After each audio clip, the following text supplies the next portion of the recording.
Hello, I'm an ENT consultant at Authentic ENT Center, Motera. Today, we'll explore the hiccup reflex arc, its neurophysiology, and the clinical implications of chronic and intractable hiccups. The hiccup reflex arc is a complex neurological loop involving afferent sensory signals, central processing, and efferent motor responses. Let's break it down. The reflex arc is triggered by stimulation of the vagus or phrenic nerves, or by irritation in the esophagus or stomach. Common triggers include gastroesophageal reflux disease, GERD, sudden temperature changes, laryngopharyngeal irritation, and post-surgical vagus nerve irritation. In chronic cases, brainstem lesions, such as in multiple sclerosis or stroke, can trigger persistent hiccups.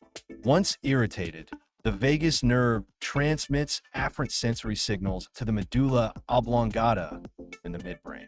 This is the stage where irritant detection occurs. In the brainstem, the signals are processed, generating a reflex response. The central hiccup center is thought to involve the reticular formation in parts of the medulla, though its precise neuroanatomy is still being studied. Motor signals travel through the phrenic nerve, causing a diaphragm spasm. Simultaneously, the glottis closes, producing the characteristic hic sound. In cases of persistent or intractable hiccups, which last over 48 hours, conditions like diaphragmatic irritation, vagal neuropathy, or even neoplasms should be considered. In clinical practice, evaluating chronic hiccups involves a neurological examination to rule out brainstem pathology, esophageal pH monitoring to assess for GERD, and chest imaging to rule out phrenic nerve irritation or neoplasm.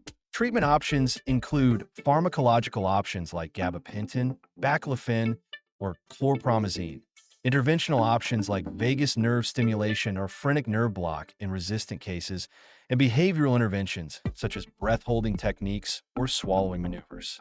In conclusion, while hiccups are often benign, persistent cases may indicate underlying neurological or gastrointestinal pathology. As ENT specialists, understanding the reflex arc and recognizing clinical red flags is crucial for accurate diagnosis and management. Thank you for watching. If you'd like to learn more about ENT-related neurological reflexes, feel free to reach out or visit us at Authentic ENT Center, Motera.